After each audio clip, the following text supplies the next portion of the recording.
നമസ്കാരം.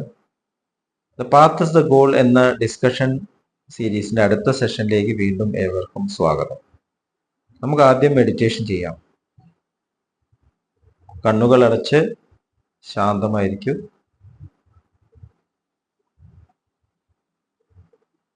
ഭൂമി മാതാവിനോടും സർവചരാചരങ്ങളോടും അന്തരീക്ഷത്തോടും കൃതജ്ഞത രേഖപ്പെടുത്തും.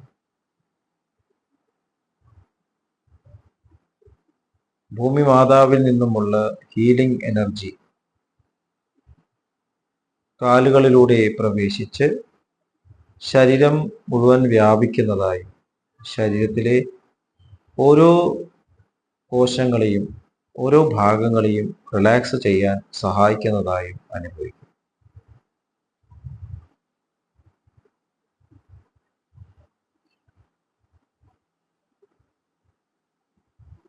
ഇപ്പോൾ ശരീരം പൂർണ്ണമായും റിലാക്സ്ഡ് ആയി.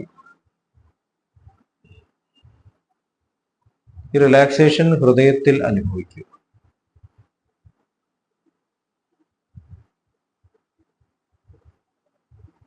ശ്വാസം ദീർഘമായി ഉള്ളിലേക്ക് എടുക്കൂ. ഹൃദയത്തിൽ സ്നേഹം നിറയുന്നതായി അനുഭവിക്കൂ.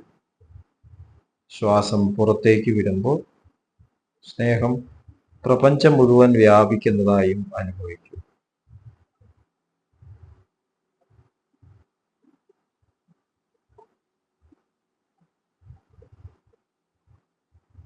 ഹൃദയത്തിൽ കുടികൊള്ളുന്ന സ്നേഹത്തിന്റെ സ്രോതസ്സിൽ നിന്നും ഉദ്ഭവിക്കുന്ന ദിവ്യപ്രകാശം മനസ്സിനെ ആകർഷിക്കുന്നതായി അനുഭവിക്കൂ. ആ ദിവ്യപ്രകാശത്തിൽ ധ്യാനം ആരംഭിക്കൂ. മനസ്സിൽ ചിന്തകൾ വരുന്നുണ്ടെങ്കിൽ മൃദുവായി അവയെ അവഗണിക്കുക. ദിവ്യപ്രകാശത്തിൽ ധ്യാനം തുടരുക. Please start meditation.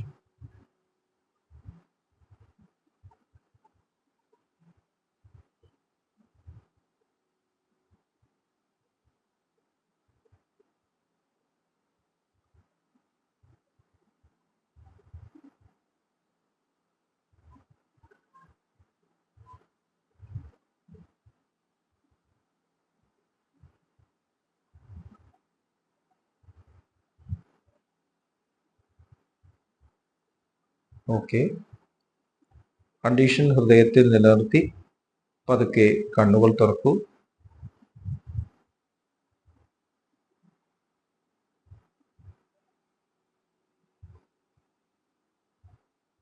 എല്ലാവരെയും ഹാർദമായി ഹാർട്ട്ഫുൾനെസ് സഹജമാർഗ് മെഡിറ്റേഷൻ സിസ്റ്റത്തിലേക്ക് സ്വാഗതം ചെയ്യുന്നു. യോഗ എന്നുള്ള പദം കേൾക്കുമ്പോൾ പലർക്കും അതിൻ്റെ വ്യക്തമായിട്ടുള്ള അർത്ഥം മനസ്സിലായിട്ടല്ല ഡിസ്കസ് ചെയ്യാറ് പലരും.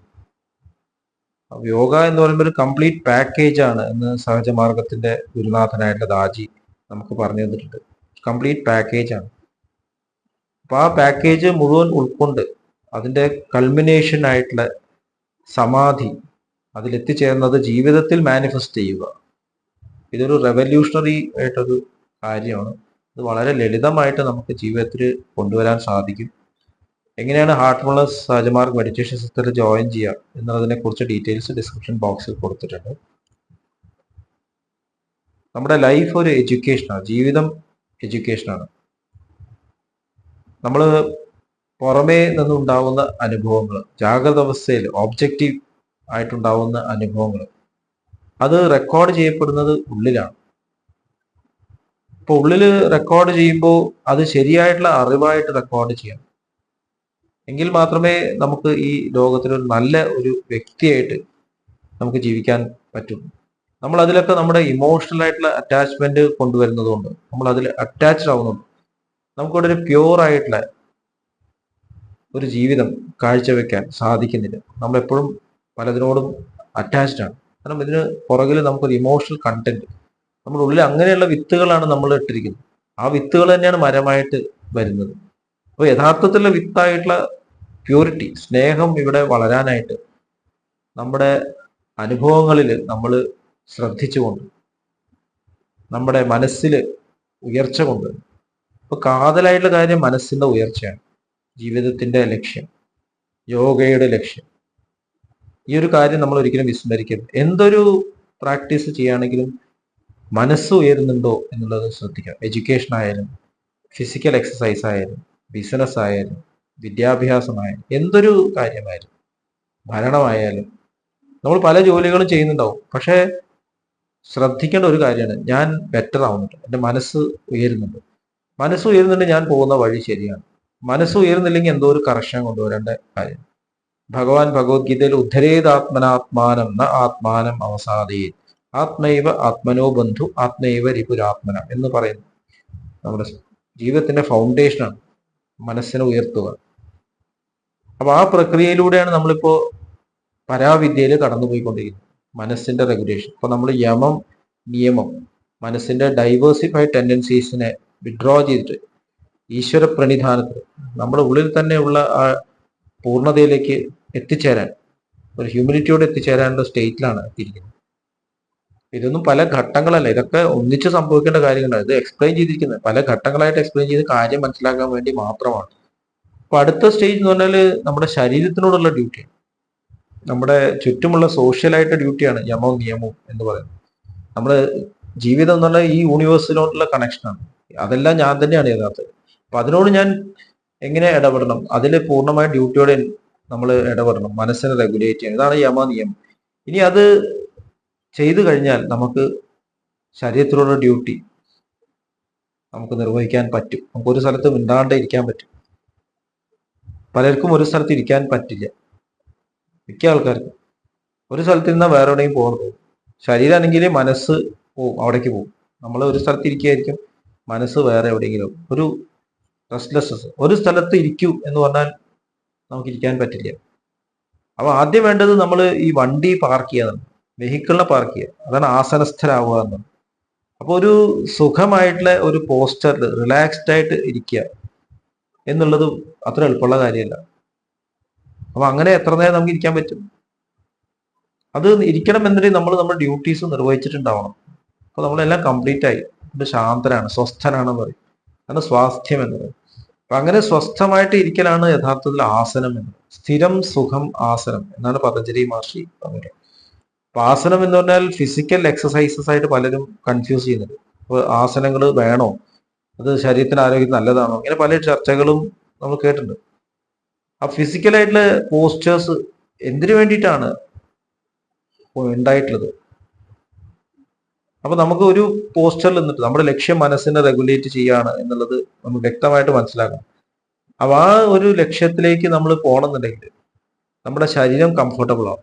ഇത് മനസ്സിലാക്കിയിട്ടുള്ള ഋഷിമാർ, ഒരു വലിയ സയന്റിസ്റ്റുമാരായിരുന്നു. അവര് പല പോസ്റ്റേഴ്സ്, ഇപ്പൊ നമുക്ക് ഒരു സ്ഥലത്ത് തന്നെ ഇപ്പൊ ട്രെയിനിൽ യാത്ര ചെയ്യാന്ന് വെച്ചു, ഒരു സീറ്റുമ്പോൾ തന്നെ കുറെ നേരം നമുക്ക് കാലും കൈയൊക്കെ വേനിക്കും, നീട്ട് കിടക്കുന്നു.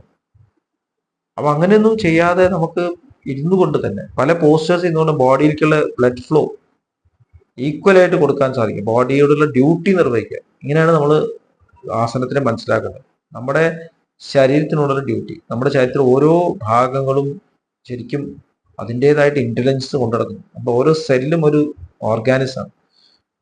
അത് നമ്മുടെ കൂടെ ചേർന്നു എന്ന് മാത്രം. നമ്മുടെ എല്ലാ ക്രോമസോം സെൽസിനും ക്രോമസോം നമ്പർ ഒന്നാണെങ്കിലും പല ഫങ്ഷൻസുമാണ് നിറവേറ്റുന്നത്, ഒരു വലിയൊരു രാജ്യം പോലെ. അപ്പൊ അവരുടെ ഓരോരുത്തരും കാര്യം നിർവഹിക്കാനുള്ള ബോധം എനിക്ക് വേണം. കാലായാലും കൈയായാലും നഖായാലും മുടിയായാലും നാവായാലും പല്ലായാലും കണ്ണുകളായാലും നമ്മൾ അതെല്ലാം കെയർ ചെയ്യണം. അപ്പൊ അത് നമുക്ക് ദിവസത്തിന് സമയം കിട്ടില്ല. നമ്മൾ ഓടി നടന്നുകൊണ്ടിരിക്കുക. നമ്മൾ ഈ ശരീരത്തെ ഒരു നായനെ പോലെ ട്രീറ്റ് ചെയ്യുന്നു. ഇത് വയ്യാണ്ടാകുമ്പോൾ പിന്നെയും അതിനെ വേഗം ട്രീറ്റ് ചെയ്ത് പിന്നെയും പണിക്ക് പോവാ. മനുഷ്യന്റെ സ്വഭാവം നടിച്ചു. നമുക്ക് അസുഖം വന്നാൽ അതൊരു ശാപമായിട്ടാണ്, നമുക്കത് റെസ്റ്റ് കൊടുക്കാനുള്ള ഒരു അവസരമായിട്ടല്ല കണക്കാണ്. പലരും ഹോസ്പിറ്റലിൽ വരുമ്പോൾ, അസുഖം വരുമ്പോൾ എപ്പോഴാണ് എനിക്ക് ജോലിക്ക് ചേരാൻ പറ്റുക? ജോലിക്ക് പോയിട്ട് എന്ത് ചെയ്യാൻ പോണ്? അവിടെ വെറുതെ ഇരിക്കാനാണ്, അല്ലെങ്കിൽ പൈസ ഉണ്ടാക്കാനാണ്, സമൂഹത്തിന് വല്ല നന്മയ്ക്ക് വേണ്ടിയാണ് പോണത്. ജോലിക്ക് പോയാലോ എപ്പോഴാണ് ലീവ് എടുക്കാൻ പറ്റുക? നമ്മള് എന്തെങ്കിലും ഒരു ബോഡിക്ക് പ്രശ്നം വരുമ്പോൾ നമ്മൾ കാണുന്നത് ബോഡിയുടെ ആ ഭാഗത്ത് നമ്മൾ കെയർ ചെയ്തിട്ടില്ല. നമുക്ക് കുറച്ചുകൂടി കെയർ ആവശ്യമുണ്ട്. ഒരു കുട്ടിക്ക് വീട്ടിൽ വയ്യാതെ കഴിഞ്ഞാൽ കുട്ടിയെ കെയർ ചെയ്യുക, ശ്രദ്ധിക്കുക, അപ്പൊ ആ കുട്ടിക്ക് സ്നേഹം നൽകുക, റിക്കവറി ചെയ്യുമ്പോൾ നമുക്ക് കൊടുക്കാനുള്ള സ്നേഹം മാത്രം. അപ്പോൾ നമ്മൾ അസുഖം വരാൻ കാത്ത് കണ്ട ശരീരത്തിലെ ഓരോ ഭാഗങ്ങളെയും നമ്മൾ സ്നേഹത്തോട് കൂടിയിട്ട് നമ്മൾ കാണണം, അതിനുള്ള ഡ്യൂട്ടി നിർവഹിക്കണം.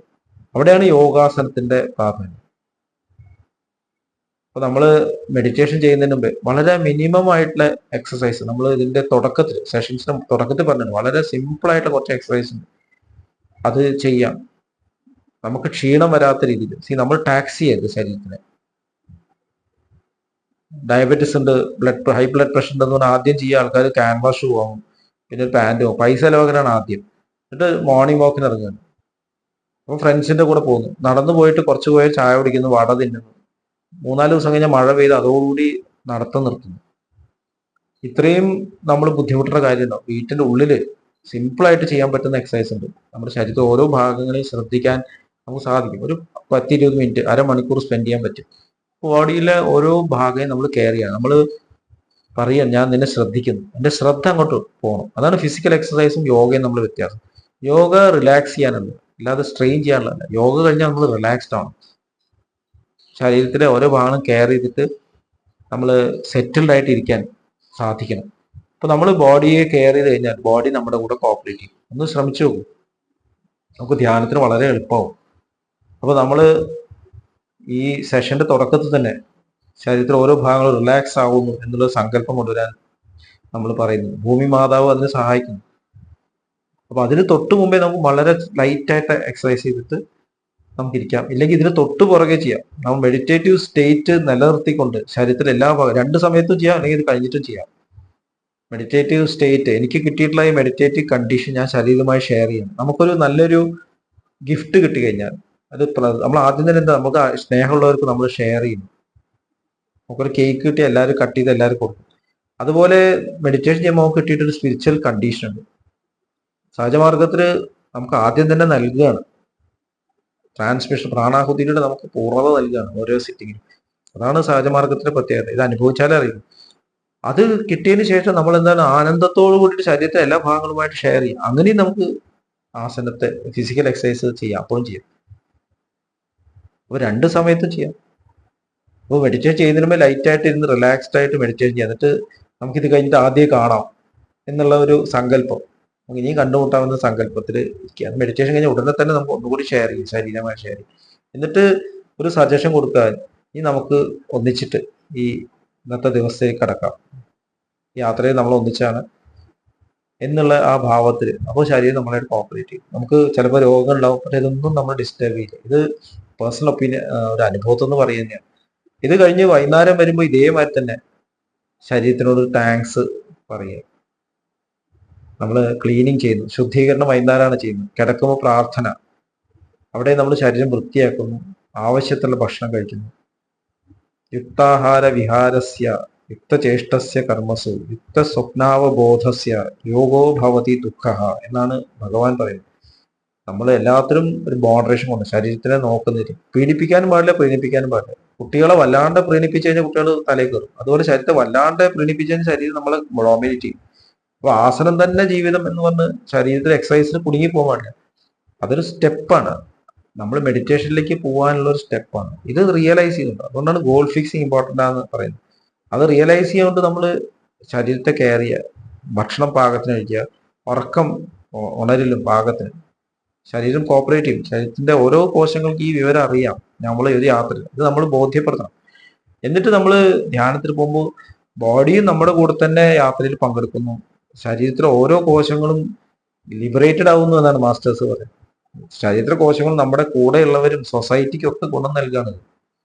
അപ്പൊ നമ്മൾ ഉയരാൻ വേണ്ടി നമ്മൾ ഉപയോഗിച്ചിട്ടുള്ള മാർഗം, യമനിയമങ്ങളും ആസനവും എല്ലാം തിരിച്ച് ഗ്രാറ്റിറ്റ്യൂഡായിട്ട് നൽകിക്കൊണ്ട് നമ്മൾക്ക് ലഭിച്ച കണ്ടീഷൻ റേഡിയേറ്റ് ചെയ്ത് നൽകിക്കൊണ്ട് നമ്മൾ യാത്ര ചെയ്തോണ്ടിരിക്കുന്നത്.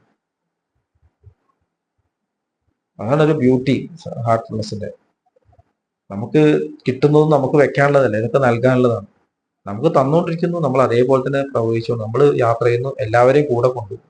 അപ്പൊ നമ്മുടെ ബോഡിയെ നമ്മൾ കൂടെ കൊണ്ടുപോകണം. ആ രീതിയിൽ യോഗാസനം എന്നാണ് അതിന്റെ പേര്, മനസ്സിലാക്കണം. അപ്പൊ പോസ്റ്റേഴ്സിനല്ല പ്രാധാന്യം, നമ്മൾ റിലാക്സ്ഡ് ആയിട്ട് ഒരു സ്ഥലത്ത് ഇരിക്കാൻ സാധിക്കുക, അതിന് വേണ്ട കെയർ കൊടുക്കുക. ഇനി അസുഖം വരികയാണെങ്കിൽ റെസ്റ്റ് എടുക്കുക. ആ സമയത്ത് യോഗാസനം ഞാൻ ചെയ്യും എന്ന് പറയുമ്പോൾ നമ്മൾ ശരീരത്തെ പീഡിപ്പിക്കാം. അപ്പൊ നമ്മൾ റെസ്റ്റ് എടുക്കാം, മരുന്ന് കഴിക്കണം, മരുന്ന് കഴിക്കുക. ശാസ്ത്രത്തെ എപ്പോഴും ബഹുമാനിക്കണം എന്ന് ഭഗവാൻ ഭഗവത്ഗീത പറയുന്നത്. മോഡേൺ സയൻസിനെ ബഹുമാനിക്കണം. അതാണ് ട്രീറ്റ്മെന്റ്, അത് ചെയ്യണം. ഇല്ല ഞാൻ യോഗ ചെയ്ത് എൻ്റെ അസുഖം മാറ്റും എന്ന് പറയുന്നത് എന്ത് മീനിങ് ആണുള്ളത് മനസ്സിലാവുന്നില്ല. ഇപ്പൊ രോഗം മാറ്റലല്ല നമ്മുടെ ലക്ഷ്യം. നമ്മുടെ ഒരു രോഗം മാത്രമേ ഉള്ളൂ, നമ്മളുടെ ആ പൂർണ്ണതയിലെത്തുക എന്നുള്ളതാണ് നമ്മുടെ ഒരേ ഒരു എയിം. അപ്പൊ നമ്മുടെ എല്ലാ മിസറീസും അവസാനിക്കും. അതിൽ പാർട്ടിസിപ്പേറ്റ് ചെയ്യുന്ന ഒരു വെഹിക്കിളാണ് ഈ ശരീരം എന്ന് മനസ്സിലാക്കിക്കൊണ്ട് നമ്മൾ യോഗാസനം പ്രാക്ടീസ് ചെയ്യണം. ഇത്രയും പറഞ്ഞുകൊണ്ട് ഇന്നത്തെ സെഷൻ അവസാനിപ്പിക്കുന്നു. നന്ദി, നമസ്കാരം.